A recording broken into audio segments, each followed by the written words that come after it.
எனது தலைவன் இயேசுராஜன் மார்பில் சாய்ந்து சாய்ந்து மகிழ்ந்து மகிழ்ந்து இருப்பேன். இந்த பாடலை நாம் பாட போகிறோம்.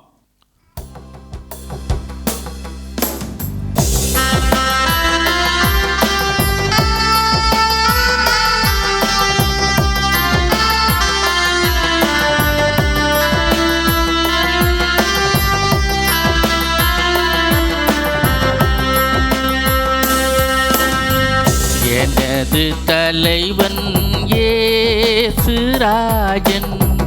மார்பில் சாய்ந்து சாய்ந்து மகிழ்ந்து மகிழ்ந்திருப்பேன். எனது தலைவன் இயேசுராஜன் மார்பில் சாய்ந்து சாய்ந்து மகிழ்ந்து மகிழ்ந்திருப்பேன். எனது தலைவன் இயேசுராஜன் மார்பில் சாய்ந்து சாய்ந்து மகிழ்ந்து மகிழ்ந்திருப்பேன். இதய தீபம் எனது தெய்வம் இரக்கத்தின் சிகரம். இதய தீபம் எனது தெய்வம் இரக்கத்தின் சிகரம். பார்த்து பார்த்து ரசித்து ருசித்து பார்த்து பார்த்து ரசித்து ருசித்து பரவசம் அடைவே பரவசம் அடைவே. எனது தலைவன் இயேசுராஜன் மார்பில் சாய்ந்து சாய்ந்து மகிழ்ந்து மகிழ்ந்திருப்பேன். எனது தலைவன் இயேசுராஜன் மார்பில் சாய்ந்து சாய்ந்து மகிழ்ந்து மகிழ்ந்திருப்பேன்.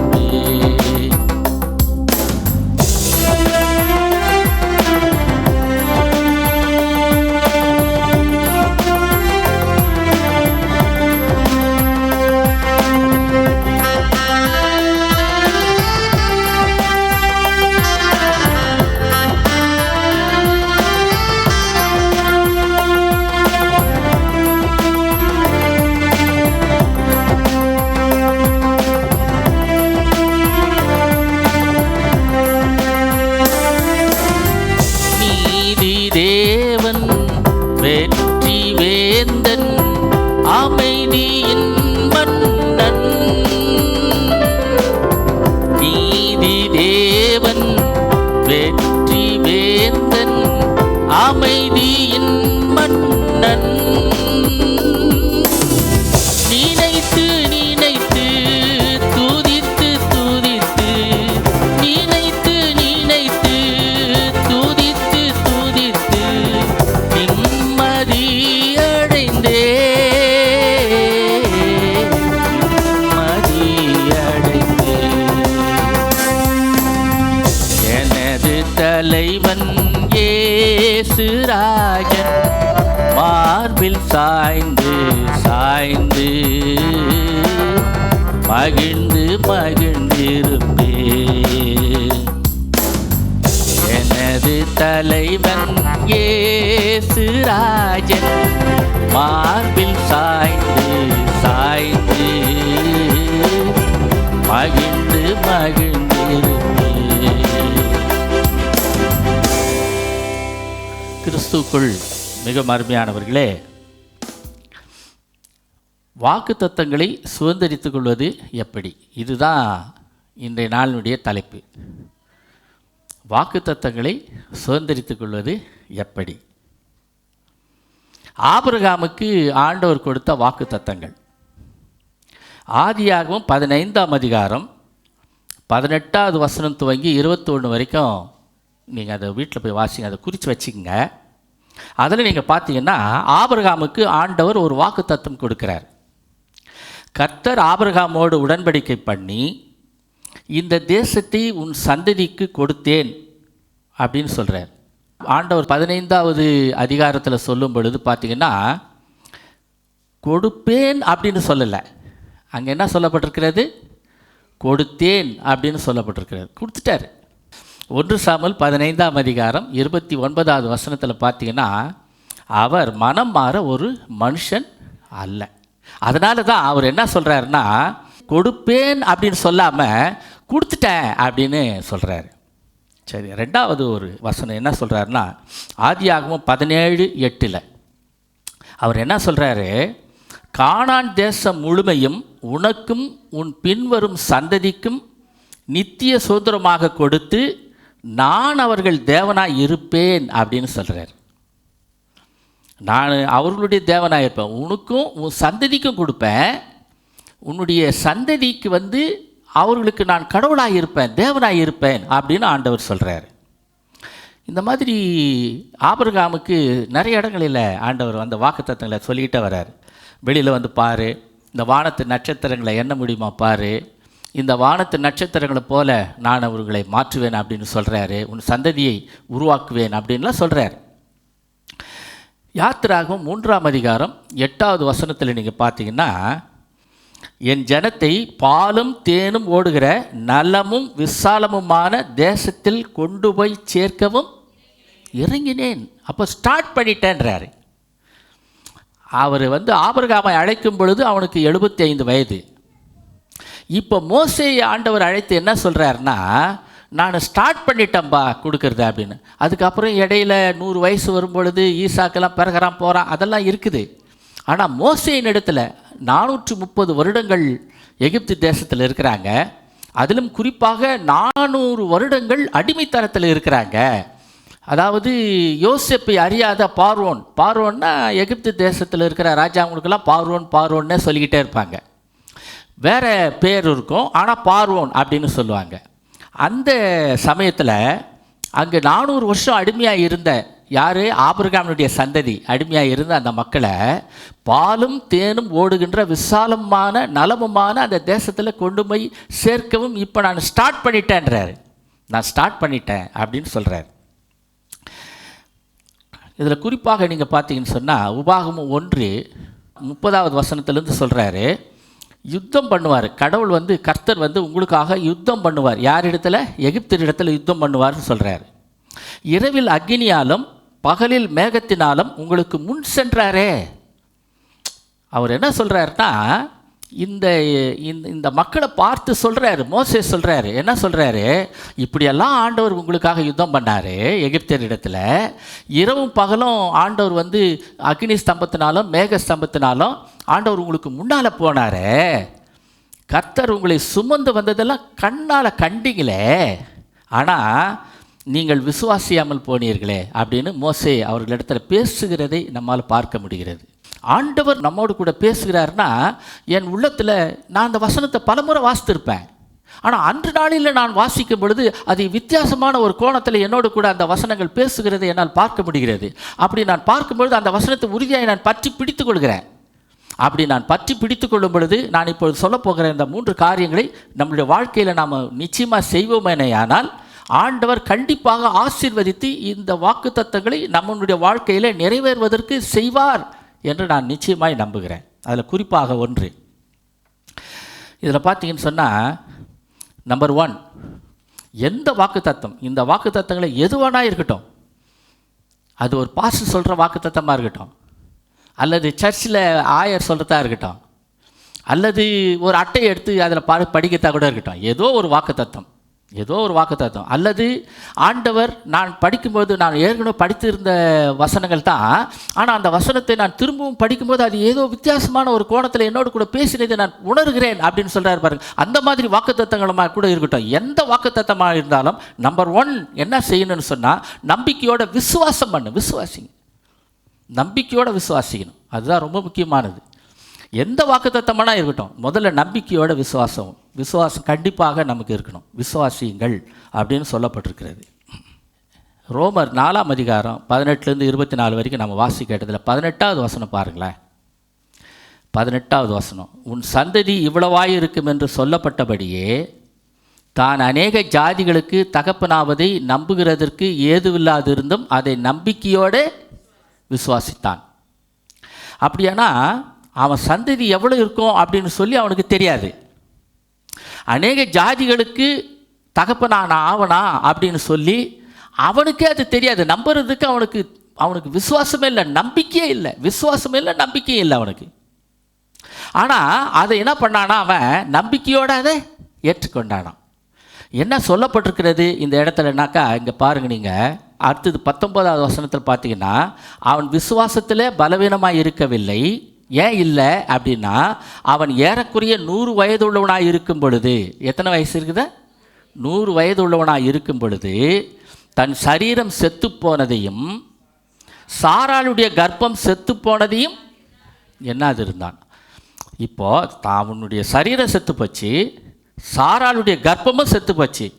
இது பொதுவாக கடவுள் இந்த உலகத்தில் மனிதர்களுக்கு நியமித்து வைத்திருக்கின்ற ஒரு நியமனம். இது கர்ப்பம் இருக்கணும், ஒரு மனுஷன் அவனுடைய சரீரம் செத்து போகக்கூடாது, இப்படி ஒரு லெவல் இருக்கணும். இது கடவுள் இந்த உலகத்தில் மனிதர்களுக்கு நியமித்து வைத்திருக்கிற ஒரு நியமனம், ஒரு பிள்ளை பிறப்பதற்குரிய ஒரு நியமனம்.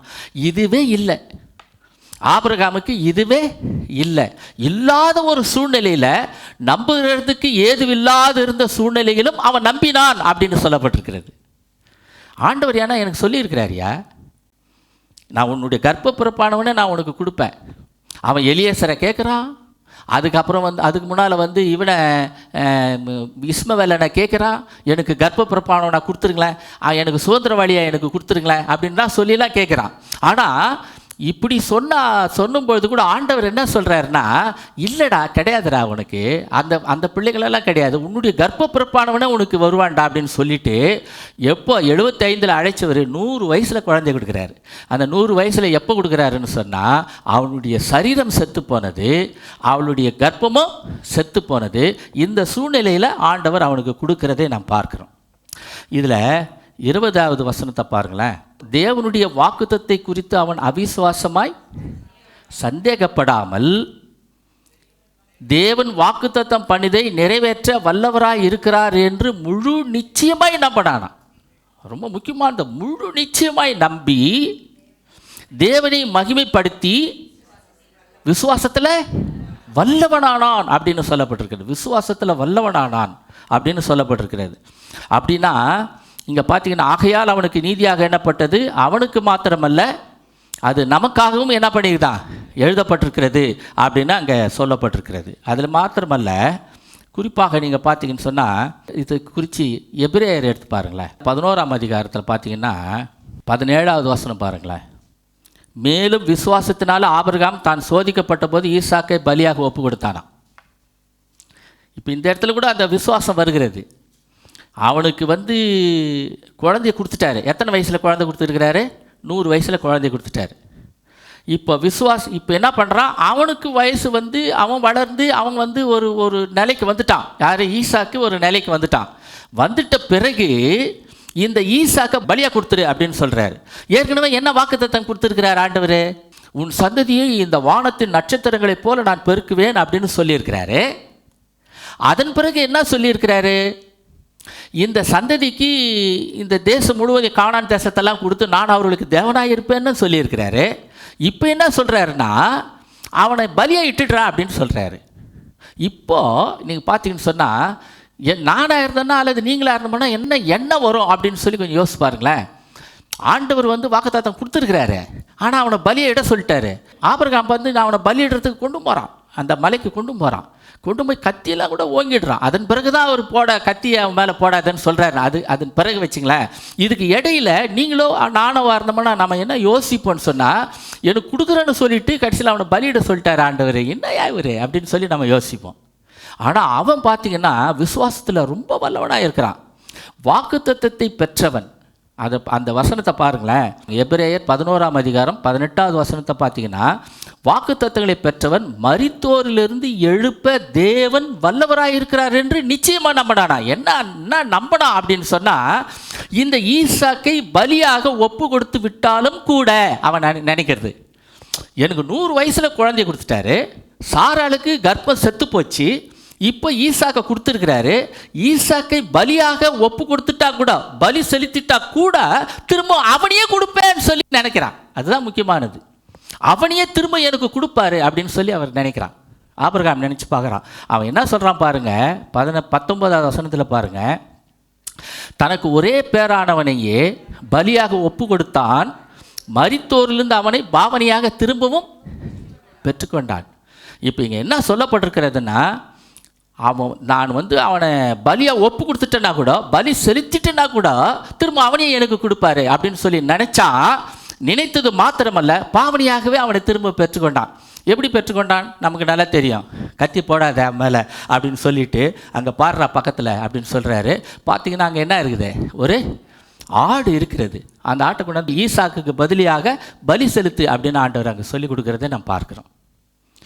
கிறிஸ்துக்குள் அருமையானவர்களே, இதை போலவே ஆபிரகாம் போலவே நீங்கள் பார்த்தீங்கன்னா 12 வருஷம் பெரும்பாடு உள்ள ஒரு ஸ்திரீ, அவள் விசுவாசத்தினால தான் இயேசுனுடைய அந்த உடையை போய் தொட்டு பார்த்தா. அவள் என்ன நினச்சிட்டு போய் தொடுறா, யோசிச்சு பாருங்கள். என்ன நினச்சிட்டு போய் தொடுறா? கண்டிப்பாக ஆண்டவர் எனக்கு அவர் உடையை தொட்ட போதே எனக்கு சுகம் கிடச்சிடும். அதுக்கு முன்னால் நீங்கள் பார்த்தீங்கன்னு சொன்னால், மருத்துவர்கள் இடத்துல நிறைய காசெல்லாம் செலவு பண்ணியிருக்கிறா, நிறைய செலவு பண்ணியிருக்கிறா, ரொம்ப பிரயாசப்பட்டிருக்கிறா. ஒரு நிகழ்ச்சி அவன் வாழ்க்கையில் நடக்கவே இல்லை, என்ன மாற்றமே ஏற்படலை. 12 வருஷம் யோசிச்சு பாருங்கள். 12 வருஷம். நமக்கு 3 நாள் இருக்கணும். அந்த 3 நாளுக்கு ஒரு வேலை இல்லாமல் இன்னும் ஒரு 3 நாள் எக்ஸ்ட்ரா வந்துச்சுன்னு சொன்னால், மருத்துவர் பார்க்கலாமா, அங்கே ஹாஸ்பிட்டலுக்கு போகலாமா, இங்கே போகலாமா, அங்கே போகலாமா நம்ம யோசிக்கிறோம். 12 வருஷம் ஒரு பெண் இருந்திருக்கிறான். யோசிச்சு பாருங்களேன். அவள் என்ன நினைக்கிறா அப்படின்னு சொன்னால், இயேசுனுடைய வஸ்திரத்தை தொட்டா போதுன்னு சொல்லி நினைக்கிறா. இங்கே தான் விசுவாசம் செயல்படுகிறதே நம்மால் பார்க்க முடிகிறது.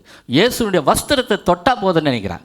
அதே போலவே நீங்கள் பார்த்தீங்கன்னு சொன்னால், உமக்கு சித்தமானால் என்னை சுத்தமாக்க உமால கூடும் அப்படின்னு ஒரு தொழில்நாளையை சொல்கிறான். உமக்கு சித்தமான என்னை சுத்தமாகிடுவியா அப்படின்னு சொல்கிறான். அப்போது ஆண்டவர் என்ன பண்ணுறாருன்னா, எனக்கு சித்தம் உண்டு, நீ சுத்தமாகுன்னு சொல்லி அவனை தொட்டு சுகப்படுத்துகிறார். அவனுடைய விசுவாசத்தை நம்ம அங்கே பார்க்க முடிகிறது. அது மாத்திரமல்ல, அவன் சொல்கிறான், 100க்கு அதிபதி நீ ஒரு வார்த்தை சொல்லியா போதையா அப்படின்றான். ஒரே ஒரு வார்த்தை சொல்ல போதும். இந்த மாதிரி நிறைய விஷயங்களை நம்மால் சொல்ல முடியும். பைபிளில் நிறைய விஷயங்களை நம்மால் சொல்ல முடியும். ஒரே ஒரு உதாரணம் சொல்கிறேன் பாருங்கள். கனடாவிலிருந்து மெக்சிகோவுக்கு, இது வட அமெரிக்காவில் இருக்குது. கனடாவிலிருந்து மெக்சிகோவுக்கு கிட்டத்தட்ட 20,000 கிலோமீட்டராம். கனடா கொஞ்சம் மேற்கு பகுதியில் இருக்குது, மேலே இருக்குது. இந்த மெக்சிகோ வளைகுடான்றது கொஞ்சம் கீழே இருக்குது. இதுக்கு இடையில தான் யூஎஸ்ஏ இருக்குது. அங்கேருந்து இவ்வளோ தூரத்துக்கு 20,000 கிலோமீட்டர் தூரமாக. அந்த 20,000 கிலோமீட்டரை வண்ணத்தி பூச்சிகளுடைய கூட்டம் என்ன பண்ணுமா, கனடாவிலிருந்து புறப்பட்டு மெக்சிகோவுக்கு வருமா. யார்? வண்ணத்தி பூச்சிகள். அந்த வண்ணத்தி பூச்சி இப்படி தட்டினா போதும் நசுங்கி போயிடும், செத்து போயிடும். அந்த வண்ணத்து பூச்சிக்கு இருக்கிற நம்பிக்கை, அதனுடைய விசுவாசம் என்ன தெரியுமா? அந்த கனடாவிலிருந்து மெக்சிகோவுக்கு ஏன் பறந்து வருதுன்னு சொன்னால், அங்கே குளிர்காலம், இந்த மெக்சிகோவில் வசந்த காலம் ஆரம்பிக்கிறது. இங்கே பூக்கள் நிறைய இருக்கும், இந்த பூக்களில் தேன் இருக்கும் என்று சொல்லி இந்த வண்ணத்து பூச்சிகள் அங்கிருந்து இங்கே பறந்து வருதான். 20,000 கிலோமீட்டர் வருதான். வழியில் கூட செத்து போகலாம்ல, அதை பற்றி அது கவலையே படலை. அதனுடைய நம்பிக்கை பாருங்கள், அதனுடைய விசுவாசத்தை பாருங்கள். மனுஷன் இன்னைக்கு காட்டு புஷ்பங்களை கவனித்து பாரியா அப்படின்னு ஆண்டவர் சொல்கிறார் இல்லை? அதை கவனித்து பாருங்கள். ஆகாயத்து பறவைகளை கவனித்து பாருங்கள். அவைகள் விதைக்கிறதும் இல்லை, அறுக்கிறதும் இல்லை, இல்லை அது நூக்கிறது கூட இல்லை, இல்லை அந்த பூக்களெல்லாம் நூற்கிறது இல்லை. சாலமோன் முதலாய் அவனை உதாரணம் காட்டுறாரு. சாலமோன் முதலாய் அவனை உடுத்தந்தே இல்லையா. நீ எல்லாம் மனுஷன், நான் உங்களை நேசிக்கிறது அதிகம் இல்லைவா அப்படின்னு ஆண்டவர் சொல்கிறாரு. அந்த வசனத்தெல்லாம் எடுத்து வாசித்து பாருங்கள். முதல்ல நம்பிக்கையோட ஆண்டவருடைய வாக்கு தத்தங்களை நம்பிக்கையோட விசுவாசிங்க. முதல்ல அது எந்த வாக்கு தத்தமானா இருக்கட்டும், நம்பிக்கையோட முதல்ல விசுவாசிங்க. ரெண்டாவது, ஆண்டவருடைய வார்த்தைக்கு ரெண்டாவது கீழ்ப்படிங்க. ரொம்ப முக்கியமானது. அவர் என்ன சொல்கிறாரோ அதை கீழ்ப்படிங்க. எந்த வாக்கு தத்தமாக இருந்தாலும் அதுக்கு முன்னால் ஒரு கண்டிஷன் ஆண்டவர் வச்சிருப்பார். கண்டிஷன் கண்டிப்பாக இருக்கும். அந்த கண்டிஷனுக்கு நம்ம கீழ்ப்படுகிறோமா அப்படின்னு சொல்லி நம்ம ரொம்ப யோசிக்கணும்.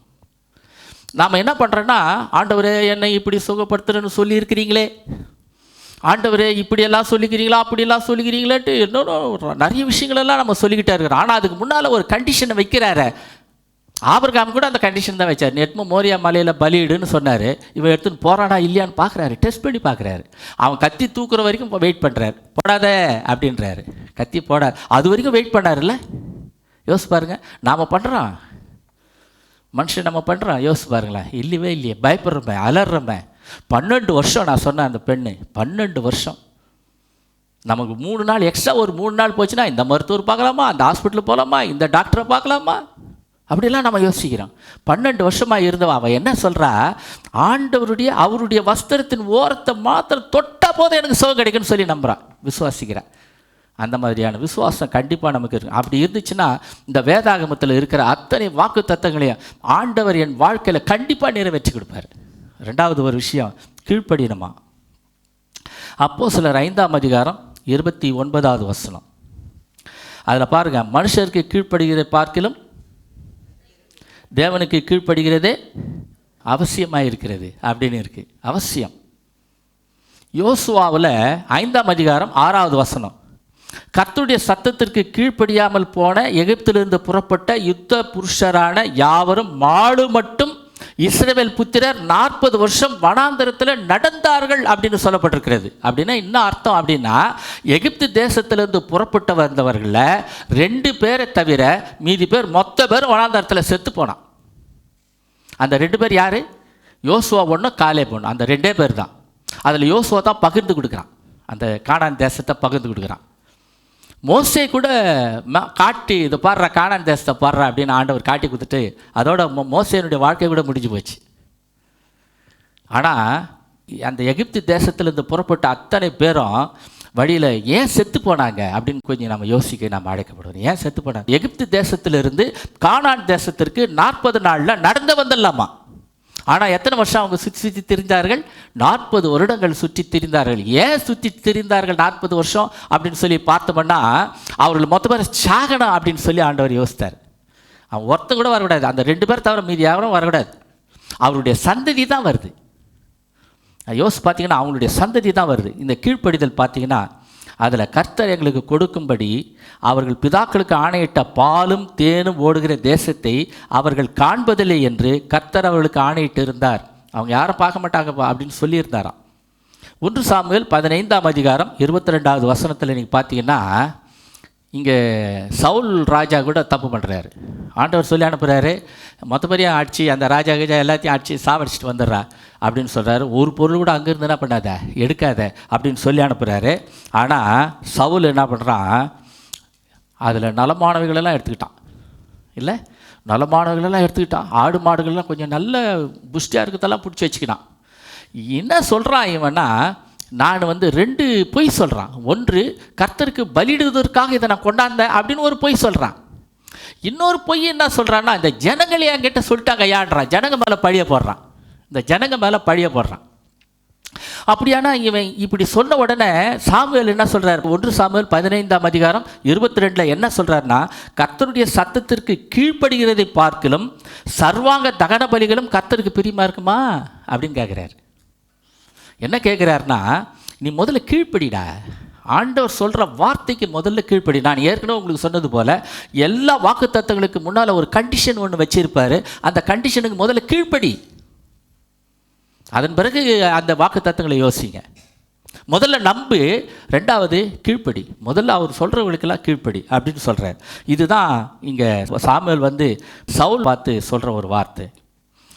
அது தொடர்ந்து நீங்கள் அந்த பகுதிகளை வாசித்து பாருங்கள். ஆதியாகமம் 22ஆம் அதிகாரம் 1லிருந்து 18 வரைக்கும் நீங்கள் வாசித்து பாருங்கள். அதில் 18வது வசனம் பாருங்கள், என்ன சொல்லியிருக்குது.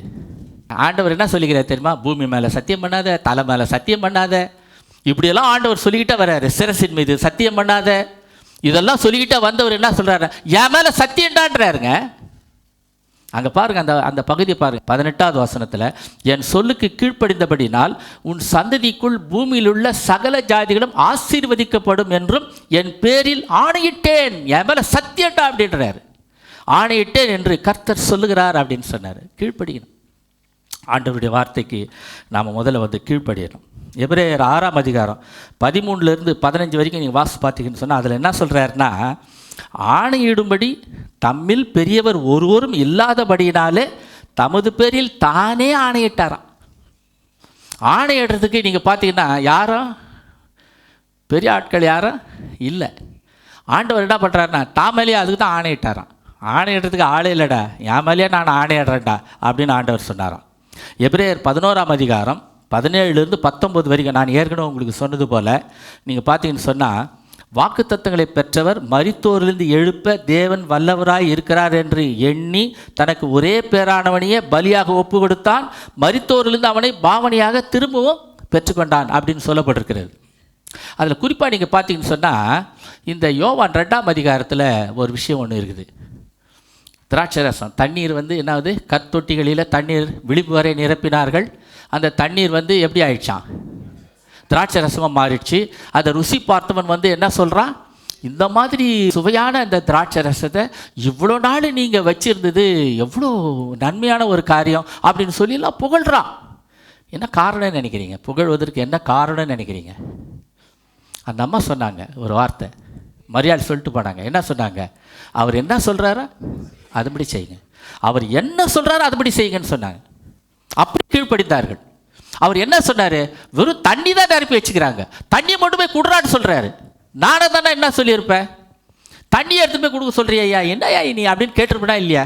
நாமெல்லாம் தான் கண்டிப்பாக கேட்டிருப்போம். என்னையா தண்ணி கொண்டாந்து ஊற்ற சொன்னீங்க, ஊற்றுனா இந்த தண்ணியை கொண்டு போய் கொடுன்னு சொல்கிறீங்க, பந்தி விசாரிப்புக்காரங்கிட்ட அது நியாயமா, அடிக்க மாட்டா எங்களை அப்படின்னு சொல்லி நீங்களும் நானும் தான் கேட்டிருப்போம். ஆனால் அவன் கேட்கவே இல்லை. ஏன்னா அவர் என்ன சொல்லுகிறாரோ அதன்படி செய்யுங்கள், கீழ்ப்படுகிறாங்க. அந்த கீழ்ப்படிதனால தான் அந்த தண்ணீர் திராட்சை ரசமாக மாறியது. அது ரொம்ப முக்கியமானது, அதை நம்ம ரொம்ப புரிஞ்சுக்கணும். அந்த கீழ்ப்படிதனால தான் திராட்சை ரசமாக மாறு. அந்த அம்மா சொன்னாங்க, அவர் என்ன சொல்கிறாரு அதுபடி செய்யடா போட அப்படின்னாரு. இங்கே பார்த்தீங்கன்னு சொன்னால் அந்த கீழ்ப்படிதல் அது மாத்திரம் இல்லை. இந்த 10 தொழிலாளிகள் வராங்கல்ல லூக்கா 17ஆம் அதிகாரத்தில், அந்த தொழுநோயாளிகள் ஆண்டவர் இடத்துல கேட்குறாங்க, ஐயா நாங்கள் என்னையா பண்ணணும், சுகம் பெறணும் ஐயா. உங்களை போய் யார் காட்டுங்கன்னு சொல்கிறாரு? ஆசாரியர்களுக்கு காண்பியுங்கள் அப்படின்னு சொல்கிறாரு. என்ன காரணம்னா, அந்த காலத்தில் தொழுநோய் ஒருத்தருக்கு வந்திருக்குதுன்னு கண்டுபிடிக்கிறதுக்கு ஒரு ஆசாரியர் நியமிக்கப்பட்டிருந்தார். ஆமாம் இவருக்கு தொழுநோய் வந்திருக்குது அப்படின்னு சொல்கிறதுக்கே ஒரு ஆசாரியன். அந்த ஆசாரியனுக்கு இன்னொரு வேலை என்ன கொடுத்துருந்தாங்கன்னா, தொழுநோயிலிருந்து ஒருத்தன் குணமாயிட்டான்னா இவன் குணமாயிட்டான்னு சொல்கிறதுக்கும் அவருக்கு அதிகாரம் இருந்தது. இது குணமாயிட்டான்பா, அவனை ஜனங்களோட சேர்த்துக்கலாம். அப்படியானா இவனுக்கு தொழுநோய் வந்திருக்குது அப்படின்னு சொன்னால் பாளையத்துக்கு புறம்பே இவனை தள்ளி வச்சிடணும். பாளையத்துக்கு புறம்பே என்ன, எல்லாரும் குடியிருக்கிற பகுதிகளுக்கு புறம்பே தள்ளி வச்சிடணும். இப்போ இவனுக்கு சரியாயிடுச்சின்னு சொன்னால் அவனை என்ன பண்ணலாம், ஜனங்களை சேர்த்துடலாம். இது சொல்கிறதுக்கு ஒரு ஆசாரியன் நியமிக்கப்பட்டிருந்தார். அதனால தான் இயேசுநாதர் சொன்னார், உன்னை போய் ஆசாரியன் இடத்துல காண்பின்னு சொன்னார். இங்கே எங்கன்னா சுகப்படுத்தினாரா, தொட்டாரா, ஜெபம் பண்ணாரா? அந்த பகுதி நீங்கள் கொஞ்சம் வாசித்து பாருங்களேன். போய் காட்டுன்னு சொன்னார். அவன் கீழ்ப்படிஞ்சதுனால தான் அவனுக்கு அந்த சுகம் கிடச்சிது. அவன் கீழ்ப்படிஞ்சு போனான். அதை பற்றி யோசிக்கவே இல்லை. ஐயா நீ சொன்னீங்க, என்னையா நீங்கள் என்னை சுகப்படுத்தாது, நீ போய் காட்ட சொல்கிற, நான் இப்படியே இருக்கிறேன், தொழுநோயோடு இருக்கிறேன். அவன் போய்கிட்டே இருக்கிறான், என் சுகம் கிடச்சிடுச்சு. அவனுக்கு கீழ்ப்படிஞ்சான். வாழ்க்கையில் அவன் ரொம்ப கீழ்ப்படிந்தான். ஆகையினால ஆண்டவர் அவனுக்கு ஒரு சுகத்தை அவனுக்கு கொடுத்தாருன்னு சொல்லி நம்ம பார்க்குறோம். இந்த மாதிரி நிறைய விஷயங்களை நம்மால் பார்க்க முடியும். ஆயிரம் ஆயிரம் நன்மைகள் அனுதினம் என்னை சூழ்ந்திட கிருபையும் இரக்கமும் அன்பும் கொண்டீரே, நல்ல எபினேசரா என்னை நடத்தி வந்தீரே, நன்றி சொல்ல வார்த்தை இல்லையே, நல்ல எபினேசரா என்னை நடத்தி வந்தீரே, நன்றி சொல்ல வார்த்தை இல்லையே. ஆயிரம் ஆயிரம் நன்மைகள் அனுதினம் என்னை சூழ்ந்திட கிருபையும் இரக்கமும் அன்பும் கொண்டீரே, நல்ல எபினேசரா என்னை நடத்தி வந்தீரே, நன்றி சொல்ல வார்த்தை இல்லையே. சில ஸ்டாலுங்களுக்கு போய் பாருங்களேன். சில ஸ்டாலுங்களுக்கு இப்போ கூட நம்ம ரயில்வே ஸ்டேஷன்லலாம் நீங்கள் பார்த்தீங்கன்னு சொன்னால் எஸ்கிலேட்டர் அப்படின்ட்டு ஒரு அமைப்பு ஒன்று அமைச்சிருக்கிறாங்க. தெரியுமா உங்களுக்கு? எஸ்கிலேட்டர் அப்படின்னா என்னன்னா, நகருகின்ற படி. மேலே போகலாம், கீழே இறங்கலாம். அந்த மாதிரி நகருகின்ற படி. அந்த படியில் ஒன்றும் இல்லை, கீழ்ப்படியில் காலை வச்சா போதும். அது எத்தனை பேர் எங்கே விட்டுறான்? மேலே விட்டுறான். கீழ்ப்படியில் காலை வச்சா போதும். கீழ்ப்படிதல் கண்டிப்பாக நமக்கு வேணும். அந்த கீழ்ப்படிதலில் காலை வச்சா போதும், ஆண்டவர் ஆட்டோமேட்டிக்காக எத்தனை பேர் மேலே விட்டுருவார். சரியா? அதுதானே உண்மையானது, ரொம்ப முக்கியமானது அது. அதே மாதிரி நீங்கள் பார்த்தீங்கன்னா, ஒரு அப்பா போகும்போது சொல்லிட்டு போனாராம், ஒரு பையன்கிட்ட என்ன சொன்னார், எப்பா இந்த குப்பையை எடுத்துன்னு போயிட்டு வெளியில் போட்டுருப்பா அப்படின்ட்டு ஒரு பேக்கில் குப்பையை வச்சுட்டு சொல்லிட்டு போயிட்டார். திரும்பி வந்து பார்க்குறாரு, அந்த குப்பை அங்கே தான் இருக்குது. அப்போ அப்பா என்ன எதிர்பார்த்துருப்பார் அந்த பையன்கிட்ட? என் வார்த்தைக்கு இவன் கீழ்ப்படிஞ்சிருப்பான்னு எதிர்பார்த்தார். ஆனால் அவன் என்ன பண்ணல? கீழ்ப்படியவே இல்லை. அந்த குப்பை அங்கே தான் இருந்ததான். அவன் கீழ்ப்படிஞ்சிருக்கணும் இல்லை. அப்பா எதிர்பார்க்கறதுன்னா கீழ்ப்படிதல். நம்ம பரம தகப்பு கூட நம்ம இடத்துல எதிர்பார்க்கறது என்னென்னா, முதல்ல இவங்ககிட்ட கீழ்ப்படிதல் இருக்குதா அப்படின்னு எதிர்பார்க்கிறார். முதல்ல கீழ்ப்படிதல் இருக்கிறதா அப்படின்னு எதிர்பார்க்கிறார். அந்த கீழ்ப்படிதல் இருந்துச்சுன்னு சொன்னால் அந்த 10 பேர் சோகம் அடித்த மாதிரி நமக்கு சோகம் கிடைக்கும். சரியா? எவ்வளோ ஜெபம் பண்ணுறோம், எவ்வளோ போராடுறோம். ஆண்டவரே எனக்கு இப்படி கொடுங்க, அப்படி கொடுங்க, நான் கடன் தொல்லையில் இருக்கிறேனே ஆண்டவரே அப்படின்னு சொல்லி நல்லா ஜெபம் பண்ணுறோம். இல்லை, நல்ல பிரச்சனையில் இருக்கிறேனே ஆண்டவரே, இப்படி நான் கீழே விழுந்துட்டேனே, எழுந்துக்க முடியலையே, நான் ஜபத்துக்கு வரணுமே, வர முடியலையே இப்படின்னு சொல்லி ஆண்டவருடைய வார்த்தைக்கு நம்ம கீழ்ப்படியவே இல்லையே. முதல்ல நம்பவே இல்லை, அதுக்கப்புறம் விசுவாசிக்கவே இல்லை, அவர் வார்த்தைக்கு கீழ்ப்படியவே இல்லையே. எங்கிருந்து கிடைக்கும் நமக்கு? அதை நம்ம ரொம்ப ரொம்ப யோசிக்கணும். நான் வார்த்தைகளுக்கு கீழ்ப்படிந்தால் மாத்திரம் ஆண்டவருடைய வல்லமைக்கு நான் பங்காளியாக மாறுவேன். அதற்கு அவனுக்காக மாத்திரமல்ல, அது நமக்காகவும் எழுதப்பட்டிருக்கிறது அப்படின்னு சொல்லப்பட்டிருக்கிறது ரோமரில். சரி, அடுத்தது நீங்கள் பாருங்கள். 3வது ஒரு காரியம் என்னென்னா, பொறுமையோட காத்திருக்கணும். 1 விசுவாசிக்கணும், 2வது கீழ்ப்படியணும். ஆண்டவர் ஒரு ஒரு ஒரு ஒரு கண்டிஷன் வச்சுருப்பார், அதுக்கு கீழ்ப்படியணும். 3வது பொறுமையோட காத்திருக்கணும். காத்திருக்கிறதே கிடையாது. நாம் யாரை காத்திருக்கிறத உடனே கிடச்சிடணும், அப்படி இன்ஸ்டன்ட் உடனே கிடச்சிடணும். காத்திருக்கிறதே கிடையாது. 75 வயசில் கூப்பிட்டார் ஆபிரகாம, 100 வயசில் குழந்தை கொடுக்குறார். காத்திருந்தான் அவன். நிறைய பிரச்சனைகள் இடையில இருந்தது, ஆனால் அவன் காத்திருந்தான். இன்றைக்கி நாம் காத்திருக்கிறோமா? இந்த காத்திருத்தல் அப்படின்னு சொல்கிறது என்னன்னு சொன்னால், நாம் அது ரொம்ப கஷ்டம் நமக்கு. இங்கே பாருங்கள், எபிரேயர் 6ஆம் அதிகாரம் கொஞ்சம் எடுத்துங்க, 13லேருந்து 15 வரைக்கும் இருக்குது. அதில் ஆபிரகாமுக்கு தேவன் வாக்குத்தத்தம் பண்ணின போது ஆணையிடும்படி தம்மில் பெரியவர் ஒருவரும் இல்லாதபடினால தமது பேரில் தானே ஆணையிட்டு, நிச்சயமாய் நான் உன்னை ஆசீர்வதித்து உன்னை பெருகவே பெருக பண்ணுவேன் என்றார். அந்தபடியே அவன் பொறுமையாய் காத்திருந்து வாக்குத்தத்தம் பண்ணப்பட்டதை பெற்றான் அப்படின்னு சொல்லப்படுகிறது. இன்றைக்கி நாம் காத்திருக்கிறது இல்லை. ஏசாயா 40:31 சொல்லப்பட்டிருக்கிறது, கர்த்தருக்கு காத்திருக்கிறவர்களோ புதுபலன் அடைந்து கழுகுகளைப் போல செட்டைகளை அடித்து எழும்புவார்கள் அப்படின்னு சொல்லப்படுது. அது என்ன அர்த்தம் தெரியுமா? அதுக்கு கழுகு, அதுக்கு கொஞ்சம் வயசாகிடுச்சுன்னா பாறையினுடைய இடுக்கில் போய் உட்காந்து அப்படியே உட்காந்துட்ருக்கோம். பேசாமல் உட்காந்து, ஒன்றும் சாப்பிடாது, தண்ணி குடிக்காது, ஒன்றும் செய்யாது, அப்படியே உட்காந்துட்ருக்கோம். அதனுடைய சிறகுகள் இருக்குதுல்ல, அதெல்லாம் பிடுங்கி கீழே போட்டுருமா, போட்டுட்டு வெத்து உடம்பு அப்படியே இருக்குமா. கொஞ்ச நாள் கழித்து பார்த்தீங்கன்னு சொன்னால் அதனுடைய உடம்பில் சிறகுகள் முளைக்க ஆரம்பிக்கும். முளைச்சி நல்லா சூப்பராக வந்தோடனே மறுபடியும் அந்த கழுகு எழுந்து என்ன பண்ணுமா? பறக்குமா. அதுதான் சொல்லப்பட்டிருக்கிறது. அதுதான் ஏசாயா 40ஆம் அதிகாரத்தில் 31வது வசனம் அப்படி தான் சொல்லப்பட்டிருக்கிறது. கழுகுகளைப் போல சட்டைகளை எடுத்து எழும்புவார்கள், அவர்கள் ஓடினாலும் இளைப்படையார்கள், நடந்தாலும் சோர்ந்து போகார்கள். இளைப்பு அடைய மாட்டோமா, சோர்ந்து போக மாட்டோமா? எப்பொழுது? நாம் காத்திருக்கும் பொழுது, ஆண்டவருக்காக நாம் காத்திருக்கும் போது. இந்த காத்திருத்தல் என்பது என்ன அப்படின்னு சொல்லி நம்ம பார்க்கணும்.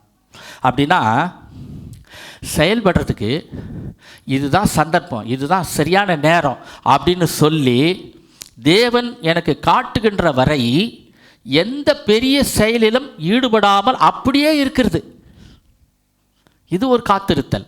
நான் சொல்கிறது உங்களுக்கு புரியுன்னு சொல்லி நான் நினைக்கிறேன். கடவுள் எனக்கு சொல்கிற வரைக்கும் நான் அமைதியாக இருக்கணும், அவ்வளோதான். ஆண்டவர் எனக்கு சொல்கிற வரைக்கும் நான் எந்த பெரிய செயலிலும் ஈடுபடாமல் அப்படியே இருக்கணும். ஆனால் அப்படி இருக்கும் பொழுது நான் என்ன பண்ணணுமா?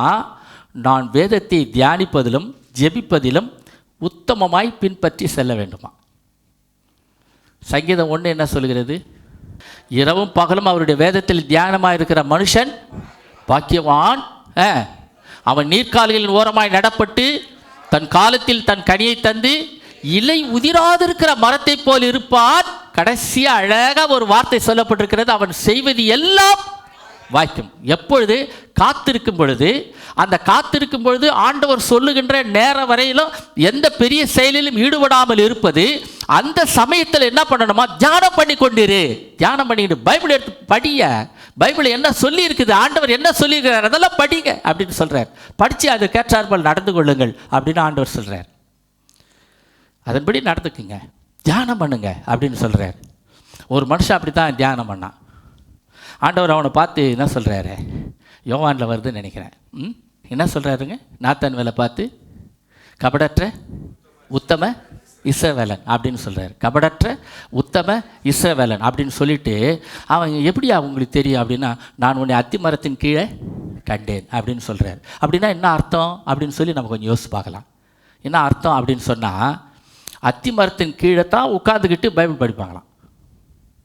அத்தி மரத்தின் கீழே தான் உட்காந்துக்கிட்டு பைபிளை தியானம் பண்ணுவாங்களாம். ஒருவேளை அத்தி மரம் இல்லைன்னா திராட்சை செடியின் கீழே, கொடிக்கு கீழே தான் அங்கே உட்காந்துட்டு தியானம் பண்ணுவாங்களாம் பைபிளை. அப்படி ஆனால் இவன் அத்தி மரத்தின் கீழே தியானம் பண்ணுறத ஆண்டவர் அவனை பார்த்து என்ன சொல்கிறாரு? கபடற்ற உத்தம இஸ்ரவேலனே அப்படின்னு சொல்கிறார். உங்களையும் என்னையை பார்த்து ஆண்டவர் கபடற்ற உத்தம இஸ்ரவேலனேன்னு சொல்லுவார். அப்படியானா அந்த கபடற்ற உத்தம இஸ்ரவேலனுக்கு கடைசியாக ஒரு வார்த்தை சொல்கிறாரு, இவைகளிலும் பெரிய காரியங்களை நீ காண்பாய். நான் அதை சொல்கிறதுக்காக மட்டும்தான் நீ நினைக்கிறியா? இல்லைடா, இதை விட பெரிய காரியங்களை நீ காண்பாய் அப்படின்னு ஆண்டவர் சொல்கிறார். ஆண்டவருக்காக காத்திருக்கும் பொழுது உண்மையிலேயே அது ரொம்ப கஷ்டம். வேலைக்காக காத்திருத்தல் அப்படின்னு சொல்கிறது ரொம்ப கஷ்டம்தான். இங்கே பார்த்தீங்கன்னா அப்போஸ்தலர் 1ஆம் அதிகாரத்தில் 4லேருந்து 8 வரைக்கும் நீங்கள் எங்கே போய் காத்திருக்க சொல்கிறாரு? எருசலேமில் போய் காத்திருங்கள் அப்படின்னு சீஷர்களுக்கு சொல்கிறாரு. ஆனால் சீஷர்கள் என்ன சொல்கிறாங்க? ரொம்ப அவசரப்படுறாங்க. 6வது வசனத்தில் பாருங்கள், ஆண்டவரே இக்காலத்தில் ராஜ்யத்தை இஸ்ரவேலருக்கு திரும்ப கொடுப்பீர் அப்படின்னு சொல்கிறாங்க. அப்படின்னு கேட்குறாங்க. திரும்ப வரேன்னு சொன்னீங்களே, இப்போ வர போகிறீங்களா? இந்த ராஜ்யத்தை இஸ்ரவேலர் கொடுக்குறேன்னு சொன்னீங்களே, இப்போ கொடுக்க போகிறீங்களா அப்படின்னு சொல்லி அவங்க திரும்பி கேட்குறாங்க. கேட்கும்போது அவர் என்ன சொல்கிறார் ஆண்டவர்? அதற்கு அவர், பிதாவானவர் தம்முடைய ஆதீனத்தில் வைத்திருக்கிற காலங்களையும் வேளைகளிலும் அறிகிறதற்கு உங்களுக்கு அடுத்ததில்லை. எவ்வளோ காலங்கள் இப்போ நம்ம யோசித்து பார்க்குறோம். என்ன யோசித்து பார்க்குறோம்? என்னடா அந்த காலத்தில் இருந்தவங்களும் செத்து போட்டாங்க, இந்த காலத்தில் இருக்கிறவங்களும் செத்து போடுறாங்க, எல்லோரும் போய்கிட்டே இருக்கிறோம்.